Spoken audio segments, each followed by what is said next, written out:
start ready.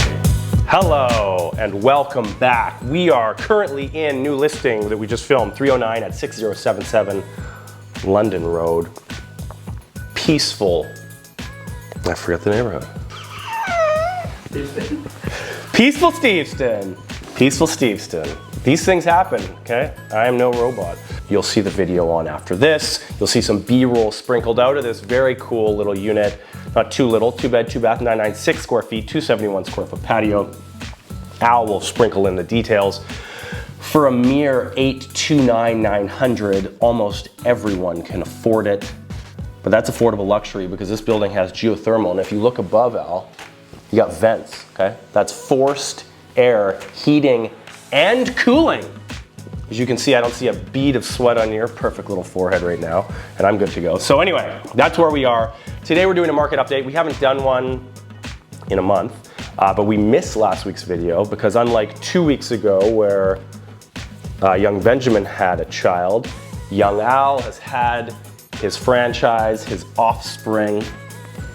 Tell the people the child's name, Al. Atlas. Atlas. Right. Unbelievable, the strength in that name. So congrats. I was gonna take the helm at the selfie video last week and then I said, nope, let's take a week off. So anyway, we're here. The market is interesting. We had some Bank of Canada details updated today, which we're gonna dive to among other things at the end of this video. But for your market overview, today we're going to start with listings. You have a chart, Al, place there, maybe expand it, or maybe one of the see-through things so they can watch me while looking at the lines. Whatever you want to do. So listings, condos, as we know, has been setting the pace of the market. Obvious, price point related, but this is the first, actually the January to February, there was a very slight decrease in listing numbers. Then it pushed up, and now we've got a slight decrease again in listing numbers. We've got month over month, 158 listings, condos in April, and 177 was March. So we had, that's very confusing the way I said that, 177 in March, we dropped down to 158 listings in April, and then we had a slight decrease also in house listings, and townhouses being the slowest of the bunch, surprisingly again, had a pretty consistent, a very slight uptick. So the listings are hovering. I'll let you look at the chart. I'm not going to give you exact specifics because that's not as important other than the trend in the direction we're going.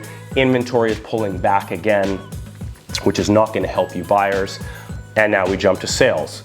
Sales, as you can see, that red line is the condos, is still rolling up. So listings were at a low in December 2022, so that's when you should have bought something if you saw something you liked.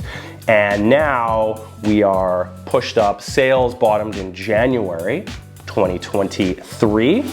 The chart reads January 2022, that is wrong, and then have taken off from there. Townhouses, sales dipped again this month. Surprising, 43 sales in March. This is just West Side again. 43 sales in March, 33 in April. House listings, just one more, 94 sales. West Side houses in March, 95 in April. And condos, 312 in March and 339, that red line, in April. So sales are going up, inventory is coming down. What is that going to do for pricing? It's really shown that the rates, the rate environment, which is still high, is no longer the culprit because people are paying. There's multiple offers all over the place now. It really just comes back to inventory. Supply and demand, same old story. So some general market stats here. I don't like to go through every single number because again, I think it's kind of irrelevant. If you have, for the most part, got the money to buy, you only really care about the climate today. And as you know from many years past, the 10 years and blah, blah, blah, I don't like. So what I will go into, total sales Metro Vancouver, we're only 16.5% down year over year now, April to April. 3218 sales in April 2022, 2741 last month. But keep in mind, March 2022 is when the rates began. So that was the white hot market, not even red hot, white hot market of March, April 2022. March, they started to put the rates up, and then the market slowly started to teeter from there. But even though that absolute pinnacle point to today, 1 year later, we're still down 16.5% in sales volume. And then for the other percentages that we like, sales to active listing ratio, under 12 buyer's market, 12 to 20 seller's market. What? Above 20. Jesus, I've lost it today. 0 to 12 buyers, 12 to 20 balanced, 20 and above sellers. Total market, detached houses 24.4, strong sellers. Townhouses 40.1, strong sellers market, even though the other stats are very interesting on that. Condos 37.4. So in every section of the market that you are going to purchase in, you are in a strong seller's market. Average total there is 32.7% active to listing, sales to active listing ratio. So it's a seller's market. The rates are still high. It's a seller's market. It's very tough out there. We've seen multiple offers that we've been in from 1 million to 5 million in the last month, and it's quite interesting and crazy, but that urgency is still out there. And if you want to get something and you have the money and you see that pocket of opportunity, jump on it. Because that's what the market is now. It's crazy. No one saw it coming. No one has a crystal ball, not even me. Now, last but not least, Bank of Canada, next rate announcement is June 7. As we know, the States just upped again from 5 to 5.25. That was their 10th increase in a row. We stopped at 8 increases. We stopped, as we know, we held the rate at 4.5. So June 7 is the next meeting.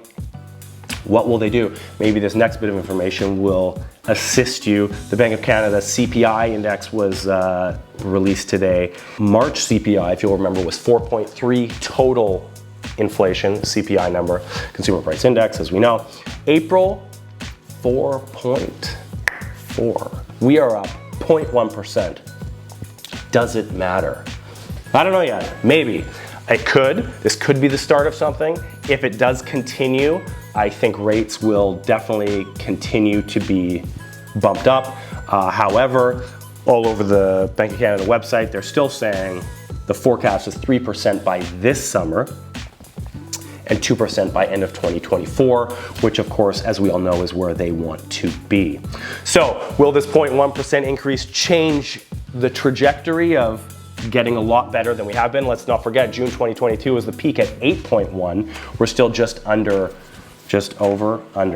half of that. So we've been doing a good job. However, stuff's still expensive, and this could be the start of a tick up again. I don't know, we'll see. Last but not least, another interesting thing I saw last week and read on the Bank of Canada website. Bank of Canada released public consultations on a digital dollar. That's Mango Madness, Al. That's a good one from Snapple. May 8th, this was released. Now, some of you will not know what this is. Some of you will not care. Others are very opinionated on this.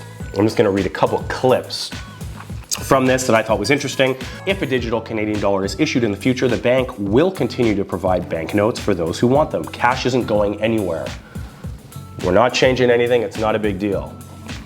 However, there may come a time when banknotes are not widely used in day-to-day transactions, which could risk excluding many Canadians from taking part in the economy. Slide a little fear in. You might get left behind. Maybe the cash isn't not going anywhere. A little bit of confusion there. It's also possible that private cryptocurrencies or central bank digital currencies issued by other countries could become widely used in Canada in the future. quite random. This could compromise the role of an official, centrally issued currency, the Canadian dollar, in our economy and pose a risk to the stability of our financial system. Big blanket of fear. All of a sudden, all these foreign currencies are going to be used day-to-day in transactions, apparently, and now our entire financial system is at risk. The digital Canadian dollar would ensure Canadians always have an official, safe, and stable digital payment option issued by Central Bank, Canada's central bank. The bank will publish a report summarizing this consultation later this year. We're here to save the day. So, nothing's gonna change.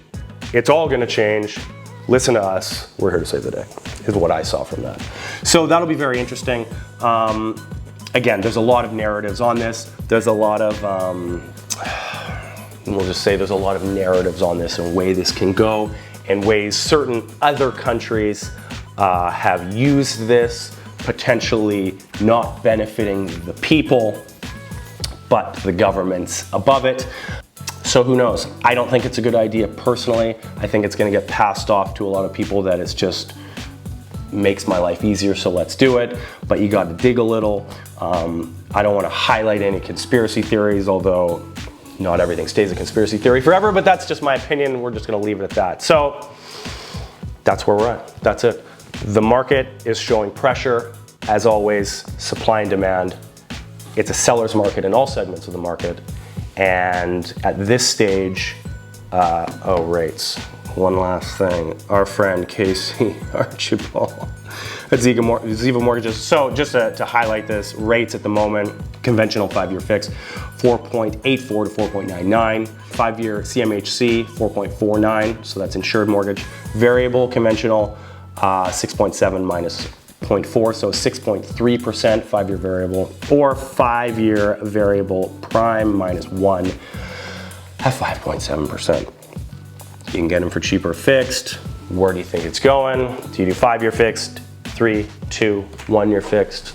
Speak to your mortgage specialist. In this case, these numbers are from Casey Archibald of Ziva Mortgages. Thank you, sir. And that's it. Market pressure. If you see something you like out there and you can afford to buy it, don't overextend. Take your family on a vacation once a year. But the market, I think, in the following months is going to become tighter.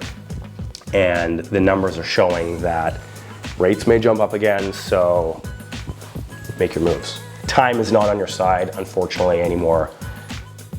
And that's the environment that we're back to that we see most of the time. And that's it. Thank you. How long is that? Under 15. We're getting there. Congrats on the baby. See you later.